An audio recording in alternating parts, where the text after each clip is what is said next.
Welcome back, press fans, coming to you from Altman Studios in downtown Brentwood to your ears wherever you are. This is Clocked In with the Press. As always, I'm Jake Menez, and joining me today is Jim Hamilton, a local author who recently published his autobiography, Waves of Life, A Grateful Man's Journey. Jim, thanks for coming on today. Thanks for having me. Of course. Before Jim and I get into it, let's hear a quick word from today's sponsor. Today's episode is sponsored by our friends at Sip & Scoop in downtown Brentwood. Sip & Scoop delivers smiles for miles, sip by sip, and scoop by scoop. Gelato, Italian ice, and signature coffee beverages are just a few of the delicious treats on their menu. Stop by Sip & Scoop at 234 Oak Street in downtown Brentwood to get your fix. They're also on DoorDash. So Jim, before we dive into Waves of Life, I'm sure listeners would love to know the answer to the question, who is Jim Hamilton? Jim Hamilton. I am retired from the high-tech industry, which I was in for over 40 years. And I live here in Brentwood with my family, and I'm now an author. I have published 4 books, the most recent of which we're here to talk about today, Waves of Life.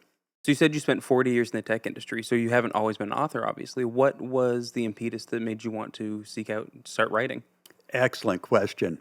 About 5-6 years ago, I spurred by my relationship with my wife, I thought it was an opportunity for me to share with my kids our relationship and how to have a better marriage. So I wrote my first book. It's all about her, A Man-to-Man's Guide to Marital Bliss. And so this is the one we're talking about today, Waves of Life, is your 4th book. Correct. But the through line for all your books has been relationship advice more than anything else. Correct. It's all been about relationships, love, and just how to have a better life. And how'd you get to be such a guru on the subject? I just went through a lot of challenges in my life. Guru might be a stretch, but I've gone through a lot of challenges, and I felt that I would just share the results, my learnings, and it's worked out pretty well. Let's zoom out a little bit. So your first book was published in what year? I think it was 2015. And so at the time, were you still working in tech, or had you retired from that? Oh, no. I was still neck deep working for Cisco Systems. And in my spare time, which wasn't much, in evenings, nights, I would, as I refer to it, create my mad scribblings and wrote my first book, and it was well received and enjoyed the heck out of the process. And so prior to that, as you're working in tech, was there any moment before that where you thought you wanted to be an author, or just kind of come to you? No, I was just inspired. A lot of what I did on and off in tech over my 40-year career was involved with education both on the technical side, sales side, relationship side. So I had a lot of training in terms of teaching people, and working on those skills. And I just kind of, if you will, personalized that opportunity. One of the challenges at Cisco Systems, it moves so fast that the training on communicating, how do you communicate with each other rather than just binary yes, no, go. And at the top, at that time, John Chambers was the CEO and was an outstanding communicator. I'm not going to say he was an inspiration for the books, but he was certainly a guide for the rest of the employees on how to be an effective communicator. And just for context, you said 40 years in tech. It's 2022 now, so it's the 80s. So, I mean, you're there right when tech is starting to really take off. Well, I don't know whether it was taking off. I was started in tech as a cable puller in the telephony business, putting in PBXs, and slowly moved on through telephony and moved over to Cisco in the mid-90s. And this is just an aside, of course, from the book, but so having started there and seeing how technology is now, what do you think is the most astounding element of that? What amazes me is the automation, if you will. the ability for people to leverage the technology to do so much for them. I worry sometimes that that capability draws them away from actually thinking and thinking for themselves. But it's not a major comment. It's just a question I have as to whether people are truly interacting with one another effectively and how they're developing one another when the software, and that's what it all is now, the software is doing so much for them. I think it's a great observation, Jim. Moving back towards literature, moving back towards your authoring. Your second book, of course, was a work of fiction. It was based on Gift of the Magi, I believe. Actually, it was based on A Christmas Carol, and it was a modernization in which the character is a high-tech executive who is in a car accident, and on the hill comes to greet three spirits as he's fading in and out of consciousness. All three spirits are very strong females that lead him to a view of his current life, or his past life, his current life, and a possible future life. And you say he's a high-tech executive, so even though it's, you're doing fiction at the time, there's still shades of some autobiographical elements in there. Oh yeah. There's I'm not bright enough to write about a lot of things that I understand myself now better than anything else. So I kind of fall back on that. But yeah, there's a lot of me in there, but there's also a lot of opportunity for people to find themselves rather than just me. And I think that's the hallmark of a great story is just that parable quality to it. And so, what would you say is the biggest difference between writing a work of nonfiction and writing a work of fiction, even if it is autobiographical fiction? Uh, what's interesting is they both, to be effective, need to tell a story. Okay, whether it's fiction, nonfiction. The challenge with fiction is to make it interesting enough and to remove the constraints that you have and to have more fun with it, I think. So, not that I have difficulty having fun, but it's that to me was the biggest challenge for writing the fiction. So would you say nonfiction comes to you easier than the fiction then? Yeah. Because I would say nonfiction seems harder just because I can't remember what I had for breakfast this morning. I don't know how you remember, 40, 50 years worth of stories. Well, I have that difficulty as well, particularly now, and we'll get into that later. But I am now far more of a note taker, and note taker meaning I write text messages to myself to capture thoughts and observations I have wherever I am. I could be walking in downtown Brentwood and on a Saturday morning, and something will capture my eye. And I don't know if it's going to be part of a story later or what it'll be, but I'll text myself the note, the observation, maybe the picture, just so that I have it in my memory. So a big part was just watching the world and taking notes. It is amazing what's out there if you take the time to view it. I couldn't agree more. And so we're thinking, it comes time for you to write your autobiography. This is what year that you decide to write? I started writing it about 2 years ago in 2020. And at that time, as we'll talk about, I had just had some major health issues. And I felt that what I had gone through my life, and most recently those health challenges, that I would be remiss if I didn't share the story. And not that my story is that amazingly different than a lot of different people's, but if somebody picked up one nugget that could help them or help a relative overcome a challenge they were having, high five.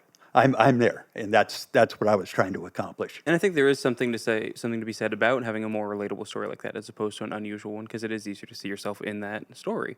But what I was going to ask you, so it comes time, you've decided you're going to write the book. you're going to put pen to paper. What do you find was the biggest challenge of starting? Well, and this goes back to my business background. What I do is I sit down and I start drawing out flowcharts anytime I'm going to tell a story. And then those of you that are in high tech will appreciate this. I go to a PowerPoint and I draw a PowerPoint flowchart, and that is my outline for the book. I'll fill in the words later, but I'll put in pictures, I'll put in words, all of that give me an idea of what the flow of the story is going to be. And from then, I can let the creativity flow. And before you ask, and it doesn't flow A to Z. It goes A to D, pop over to P, Sure.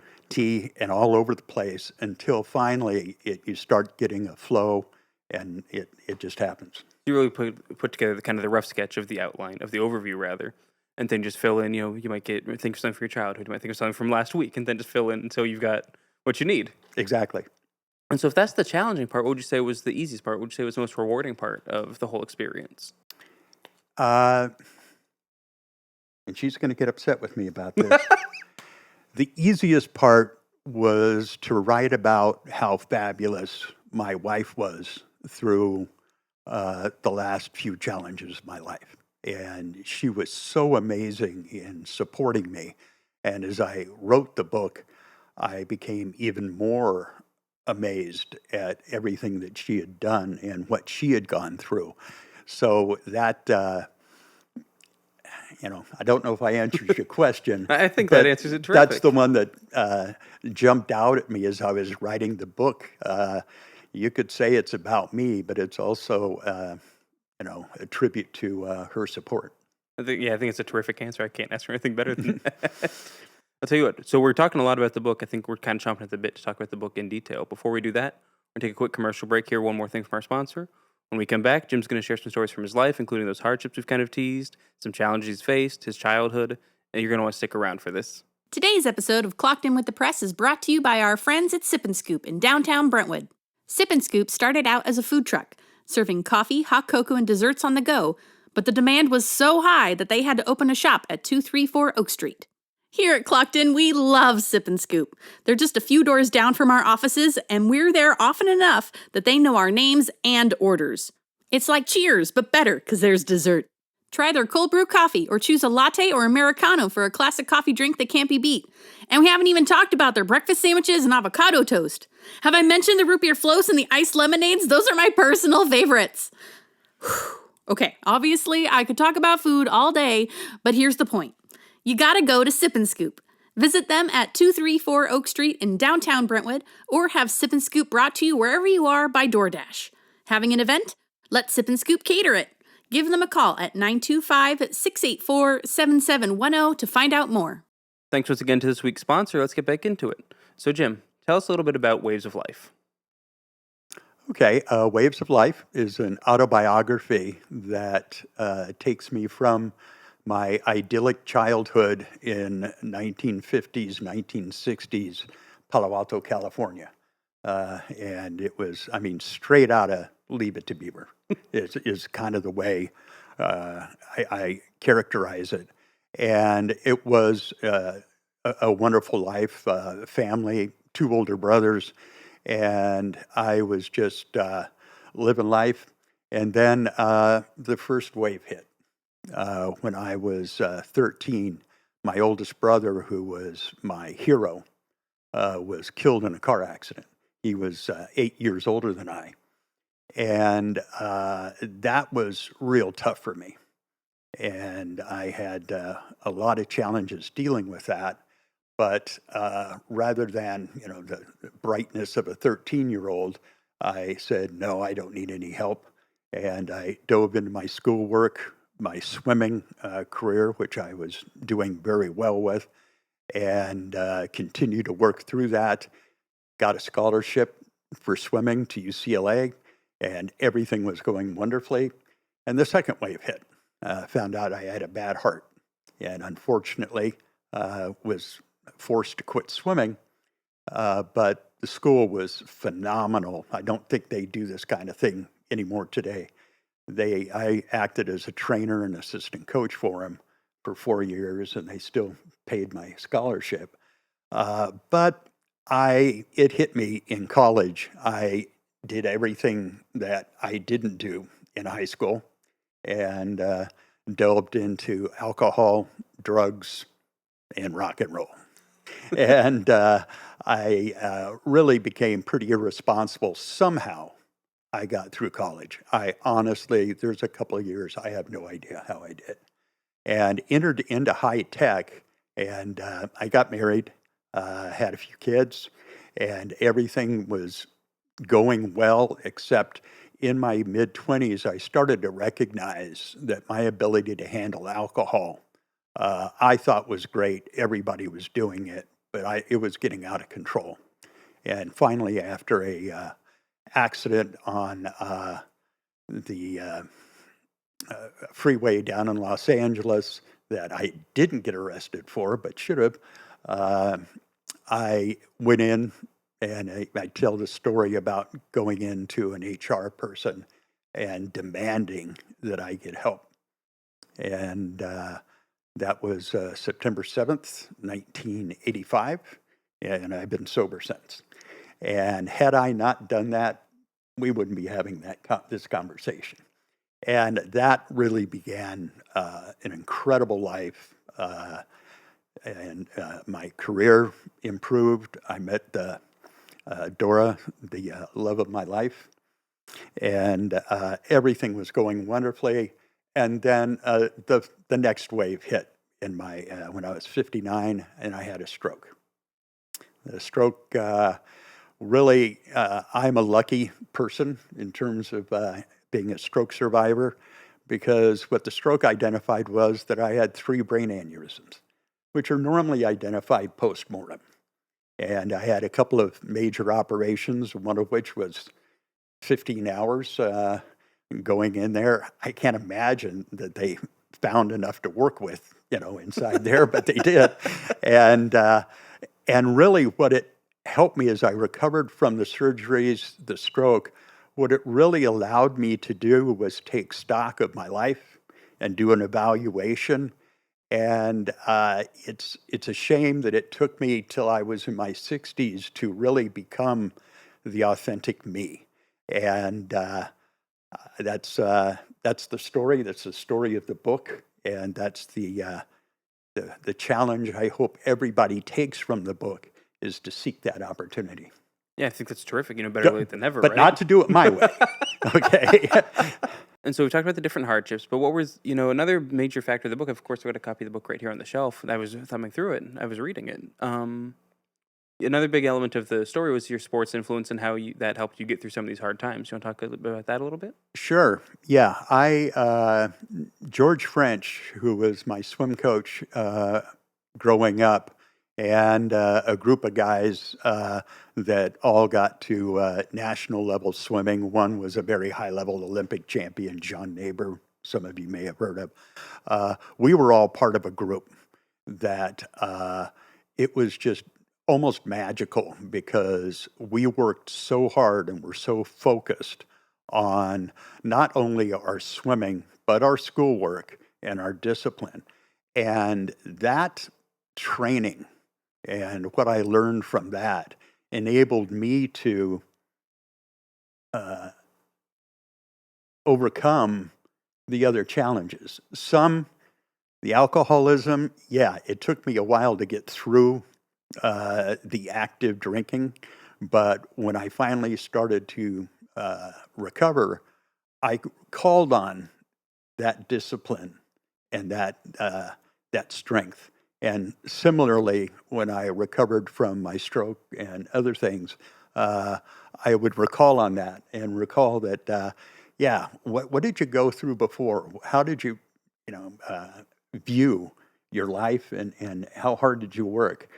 And as I wrote the book, I kept going back to that and just saying, okay, so you learned everything you needed to know to overcome life's challenges by 17. Not necessarily, but they sure provided a great background. And sure, we talk about that a lot on this podcast. And we have coaches on, we have athletes on as well. And just, it's amazing how many life lessons can be learned from a sport. All this resilience, this tenacity, the discipline, like you were talking about as well. So there really is a lot of value in that. And hearing you talk about it, 40 years later, I think is terrific. Just shows that it does have that impact, that lifelong impact. Yeah, and it doesn't have to be swimming or anything like that. It's anything that you put your mind to become excellent at. And it can be scholastics, it can be anything, but it's just a focus and a discipline and hard work, learning that hard work has a return. And I think that I don't want to get too pushy on the thoughts here, but learning that in some aspect when kids are younger, I think is something that's really, really important. And talking about not wanting to be pushy, earlier in the conversation, I jokingly called you a guru, but you gave me a copy of the book. I've been reading through it, and one thing I like about it is you aren't pushy in it. Your writing style is very conversational. Is that an intentional choice? Exactly. It's somebody asked me that, and they said, "Well, why do you just write it as though you're having a conversation?" I said, "Well, that's the way people communicate." And I think more and more now, as people are get tied up into television videos and things like that, they get tied into, okay, what are people saying to them, and what's the conversation? And the other thing is, maybe I'm not bright enough to write any different way, except to say, this is what I think, and this is what I was thinking then. This is what I learned. Consider it. And I think it does lend itself to the relatability, like we talked about a couple of times. If you're writing like Jack Kerouac, it would be so obtuse. Your story would be impossible to really decipher. But I think this way, it's very digestible. Yeah, see, for me, obtuse, I'd have to go back to my geometry. Okay, I would know how to deal with obtuse in interaction. And so talking about the book a little bit more, so what do you hope people get from reading it? Anyone who picks it, first off, where can people pick up the book? Okay, people can pick up the book. It's available on Amazon or jimhamiltonauthor.com and a lot of other general retail outlets. But what was your other question? The follow-up to that, so people, now they get the book, they're reading it. What do you hope they get out of reading it? A couple of things. First of all, that there are things that you can do in your life to recover and improve your life. And it doesn't have to be as dramatic as recovering from a stroke or becoming sober. But if there's just some part of your life that you want to improve upon, take a look at it, evaluate it, consider the way other people do it, and really what's going to find you happy at the end and provide you satisfaction. That's really and if somebody gets one or two nuggets out of my book, that, I'm a happy guy. The other thing that I would also stress is that as it relates to medical challenges is advocacy. And I talk a lot about this. And here comes the third mention of young Dora. When I was going through the challenges I had with my stroke and my brain aneurysms, I would not have gotten through that anywhere nearly as well if I had not had her as an advocate, because she was the one that was researching which doctors to go to, who at Stanford was the best, where should I go to get recovery work, my speech therapist, where's all that going to come from? That all came from her work. Why? Because my mind wasn't functioning well enough to find that. And I'm just not a great researcher. But she's extraordinary. So you really need that advocacy and somebody that's on your side to help you get through it. And you're going to have the best possible outcome. Yeah, no man is an island, of course. True. And so I'm going to flip the script on you a little bit. So that's what anybody else, that's what we hope someone else gets from your book. So as you were writing it, what did you learn about yourself maybe you didn't realize until you're writing your story down and maybe you see it in hindsight. I'm an extraordinary person. No, just kidding. Really, what I found was that how much what had happened to me earlier in my life built upon who I am today and how I was able to rely upon that. I thought it was going to be more of a serial follow the waves and that was going to go. I didn't realize that I would be able to go back to the experiences that I had as a teenager in my 20s and be able to draw on those for the strength to get through the challenges that I had later in life.